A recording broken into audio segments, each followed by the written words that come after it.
Hi everyone, this is Jess, aka Sketchwriter Jess. Today, I believe it's the 25th. It's Tuesday, and I'm going to be doing a twin flame reading for you. Just keep in mind this is entertainment. If it resonates with you, great. If you're just into listening to stories and it's going to be a fun story, then think of it that way. I don't consider myself a psychic. I'm more intuitive, and I can kind of tap into energies, but I don't think I have the ability to really predict the future. So don't take it as something that would be that way. Basically, to me, like what I do is I write parables. They're not biblical. They're according to just real life type instances, things that happen in today's world. They're not things from 2,000 years ago. So, without further ado, I'm going to get started. Angel Uriel, Chuck, Cal, and Mombasa. What can all of us do on our twin flame journey to learn how to be better communicator and lover in a relationship?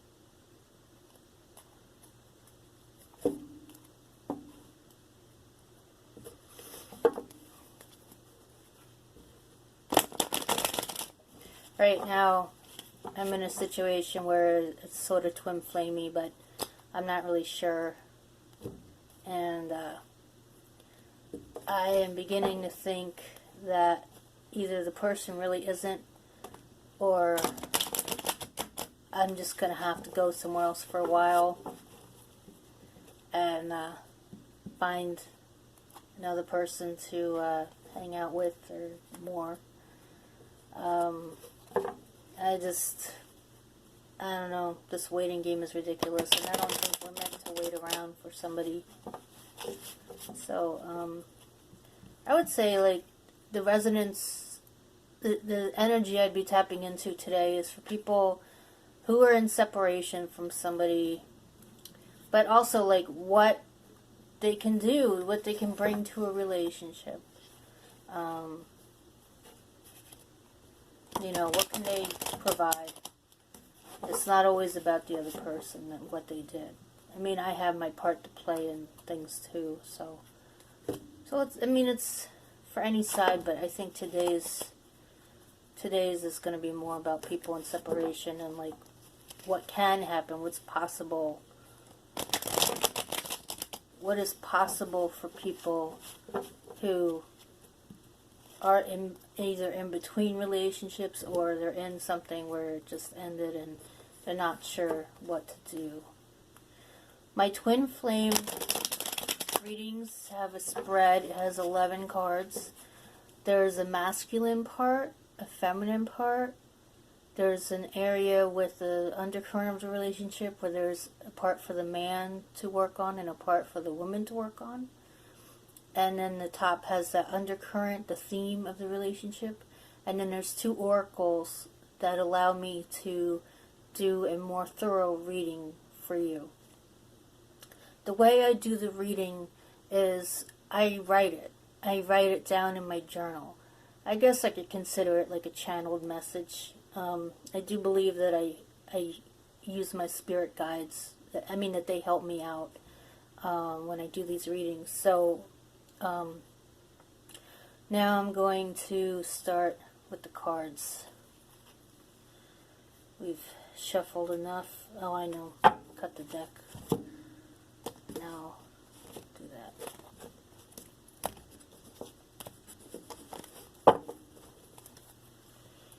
And I will show you the cards as they come up. So, we have the Four of Pentacles reversed.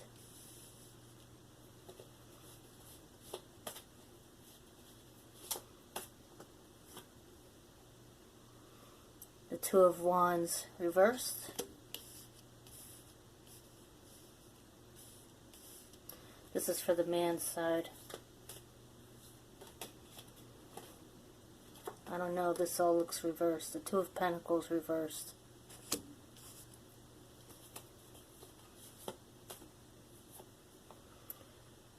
These are all coming out reversed. Okay, guys. I have to shuffle again. What happened was I started talking. They're all reversed. I'm not going to read it. So, Spirit, what can souls in separation do to understand how to work with their new counterpart or with their old one, just in case there's some hope there for reconciliation?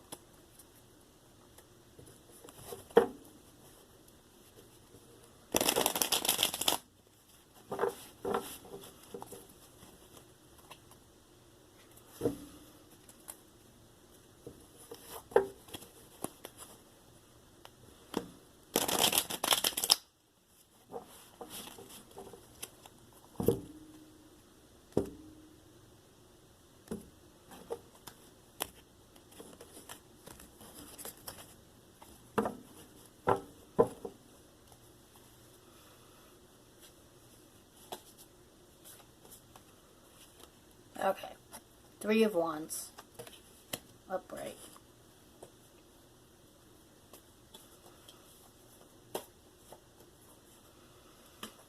Ace of Wands. Upright. This is for the masculine. The first card is this past. The second card is this present. Knight of Pentacles. Upright. Third is like what's on his mind. What is going on with him. Okay, for the feminine, we have Eight of Cups reversed.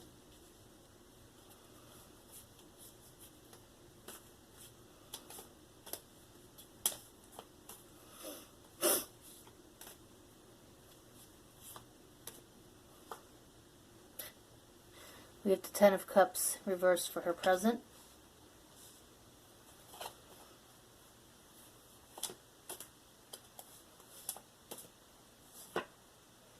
And the Eight of Swords upright.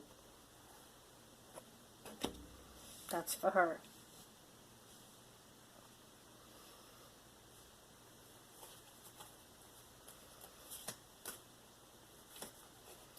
The man to work on, we have the Four of Pentacles. Oh.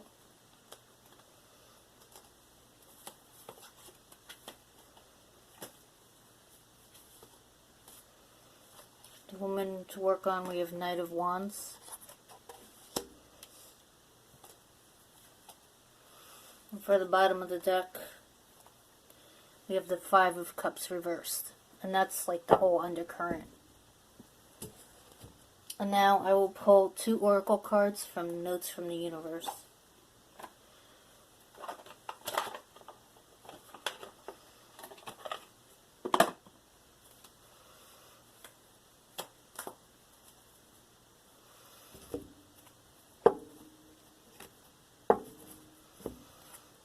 I'm going to shuffle them first.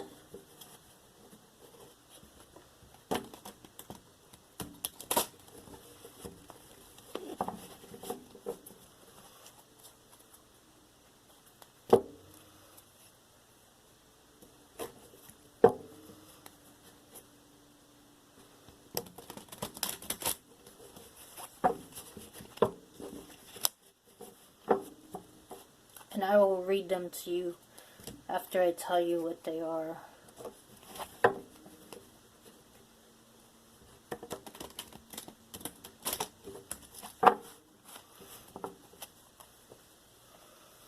So what I'll do, I think, is pull one and then read it. And then I will pull the other one and read it. Pucker up, Buttercup. And this is what it looks like on this side. So I'll read this to you now. Being fair and reasonable will earn you respect and admiration, but being genuinely kind will make you a total love magnet. Go for love, magnet, the universe.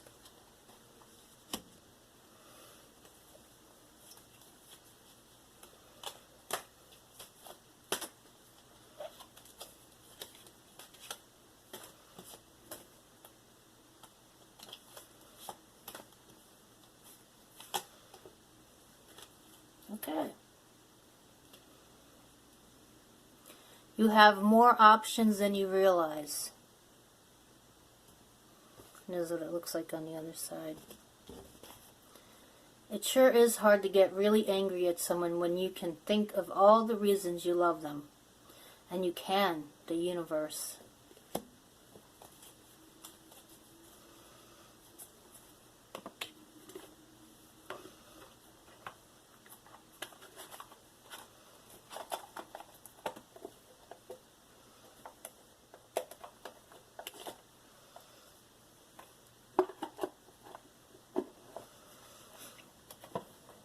Okay, so I will be back with the full reading, and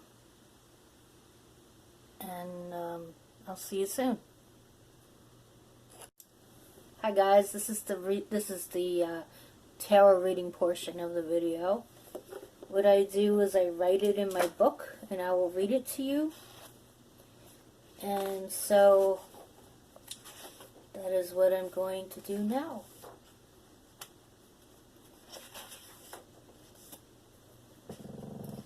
So we begin with the masculine. Now, what I do is I say masculine and feminine for the first 2 sentences, and then for the rest of the story I say man and woman, and it's just for ease of reading and writing. Obviously, like if you're in a gay relationship, lesbian relationship, straight, it really doesn't matter. You can apply it to any relationship as long as there's like a masculine component, feminine component to the relationship. So here we go. For the masculine, with the 3 of Wands, Ace of Wands, and Knight of Pentacles, key words and phrases are effort, credibility, sending messages, creation, intention, money, birth, responsibility, decency, and honesty. For the feminine, with the 8 of Cups reversed, 10 of Cups reversed, and 8 of Swords, key words and phrases are great joy, feasting, false heart, irritation, hurt pride, crisis, conflict, and embarrassment. For the undercurrent of the relationship, with the 5 of Cups reversed, key words and phrases are return, alliances, and false projects. What the man needs to work on, with the 4 of Pentacles, the key words and phrases are possessiveness, owning possessions, and gifts. What the woman needs to work on, with the Knight of Wands, key words and phrases are departure, flight, and change of residence. For the first oracle, Pucker Up Buttercup, key phrase is being kind makes you a love magnet. For the second oracle, you have more options than you realize. Key phrase is if you're angry, think of all the reasons you love them. Before they met, this man in the past made lots of effort to make sure he backed up his words by walking the talk he gave to people. He may have been a motivational speaker. This woman in the past found great joy in eating. Perhaps she was a food critic. Upon meeting, the man creates his own wealth in relationships. He is devoted to women he loves and sees his unborn children in her eyes. The woman has been hurt in the past by men who possibly felt she was very sharp with her words. They stopped communication with her and never spoke to her again. Upon union, the man is honest, perhaps to a fault. As a motivational speaker, his words move people to do what they need to for their lives to create wealth. The woman often causes friction as a food writer. Too many bad reviews have left her in a place of feeling like she is difficult to please. The man feels he has earned his way to being a good role model and expects that his woman will be at his beck and call. He is possessive and his career is who he is. The woman feels like she wants to run away from the conflict she causes him with her brutal honesty. There is an undercurrent of this couple not following through on the projects for their mission. In order to make this work, they need to acknowledge that they both have gifts in using words to move people. They need to work together on their mission as friends before any love can happen. However, love that is unconditional can add to the meanings of their projects for their mission. Final words. He built his wealth with the gift of gab and the ability to show people how they can use their gifts to get rich. She built her reputation as a foodie with a forked tongue. Though she lived comfortably with her income, she became untouchable to other people. They mirror each other in how they motivate people. She is critical as he is motivational. They both need to balance their gifts and find the right blend of tough love to deliver to the masses. These two are both hard to please in life. In the bedroom, perhaps they need to give each other massages to be more receptive to giving and receiving of love between the sheets. Okay. So this is a really interesting reading. I didn't know what to expect from this. You know, I had started out earlier and all the cards reversed, and when there's all cards reversed in the beginning cards, if there's at least 4 or 5 and it's all in the beginning, then I think that that's not a valid reading. So this one really to me is valid. It confirms that it's valid because the two people are a perfect match for each other. One of them is real emotional, she's critical. The other one is more of a motivational speaker, gets things done kind of thing. And they come together and they form a tough love message for people. That's what I think would happen with these people in their mission. This is very much like the readings that I sell in my shop. I use the same process. And this reading will be up on my blog. So my blog is sketchwriterjess.com. I'll put the blog and I'll put the video on the post as well, so you can watch the video again if you want. And it gives you an easy way to share it too, because you can share the whole post too, and it'll have everything. Having the notes helps, I think, because I'm reading it to you. So like to see it in writing really makes it come to life. So if this was something you like, be sure to like, share, subscribe. If you subscribe, you'll get more of these readings. I do at least 2 a week on the blog. For the blog. And then the third one, what I do is I make it for the shop. It's not on the video, it's not on the blog, it's something away from that. But it's the same format. And so hopefully, if it interests you, buy one. It doesn't cost that much. It'll make you expand your mind. You can write your own stories. You can do whatever you want. It's really, I think it's a special thing. I really enjoy writing these stories, and I enjoy having that spiritual element, and to be able to deliver that to you is a special thing. Being on the twin flame journey is difficult, but I feel like it's going to be something that's worth waiting for. Waiting for it to give me the things that I've always wanted. Waiting in terms of like being with a good person, being with someone who's who deserves my love, and then that person deserves me, and then we are happy together, even though we'll probably fight sometimes. I'm an Aries, so of course I'm gonna be a smart ass. And then I got Cancer in my rising sign, so I'll be an emotional smart ass. Oh boy. Yeah, this is an interesting reading. So just resonated with you. I'd love to hear your comments. Um, Tomorrow is Wisdom Wednesday, and I will be doing a reading then. It's not a twin flame reading, it's what I call the divine inspiration reading. And it's really more about gleaning some wisdom from life situations, like just basic life situations, not so much love. So, I will see you tomorrow. Bye.